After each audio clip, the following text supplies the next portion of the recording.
ഈ ഒരു ആക്ടിങ് ഒരു നമ്മളിങ്ങനെ കുറച്ച് അറിഞ്ഞിരിക്കുന്നത് ഈ സ്റ്റാൻഡപ്പ് കോമഡി എന്ന് പറയുമ്പോൾ അതൊരു ആവശ്യമാണെന്ന് തോന്നുന്നു അല്ലേ? നമുക്കിങ്ങനെ ഒരു കാര്യം പ്രസൻറ്റ് ചെയ്യുമ്പോൾ ഫേഷ്യൽ എക്സ്പ്രഷനും ഒക്കെ. ഞാൻ ഭയങ്കര എക്സ്പ്രസീവായിട്ടോ ഭയങ്കര ഇങ്ങനെ ബോഡി ചെയ്തിട്ടോ അങ്ങനെ ചെയ്യാറില്ല. ഞാൻ ചില സമയത്ത് വളരെ ഒരു ഡെഡ് പാൻസ്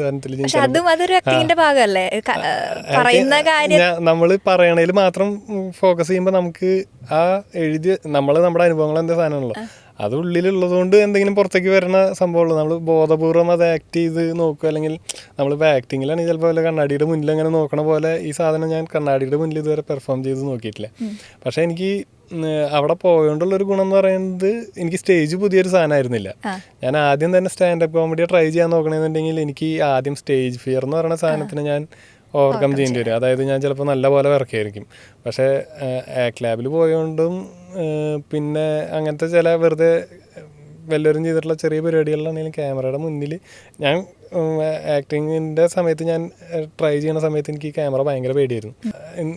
എൻ്റെ എന്ന് പറഞ്ഞാൽ 2010 കോളേജ് കഴിഞ്ഞിറങ്ങണ ബാച്ചാണ്. അപ്പോൾ ഞങ്ങളുടെ ടൈമിൽ റീൽസോ അല്ലെങ്കിൽ ഇന്നത്തെ പിള്ളേരുടെ പോലെ നമ്മൾ ക്യാമറയുടെ മുന്നിൽ ഫ്രീ അല്ല.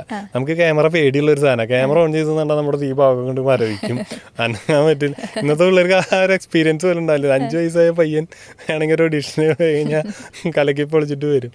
അപ്പോൾ അതൊക്കെ കുറേ ഫേസ് ചെയ്തിട്ടുണ്ട്. അതൊക്കെ ചെയ്തുകൊണ്ട് എനിക്ക് സ്റ്റേജ് ഒരു ഇതുണ്ടായിരുന്നില്ല. അല്ലെങ്കിൽ ചിലപ്പോൾ എനിക്ക് സ്റ്റേജ് ഒരു ഇതുണ്ടായിരിക്കും. പിന്നെ ചാനലിൻ്റെ അത്രയും വലിയ ഫ്ലോറിലൊക്കെ പോയി നിന്നപ്പോഴും എനിക്ക് അങ്ങനത്തെ ഒരു പകപ്പൊന്നും തോന്നിയില്ല. അത് ചിലപ്പോൾ ഇതിനൊക്കെ നടന്നുകൊണ്ട് വന്നതായിരിക്കും.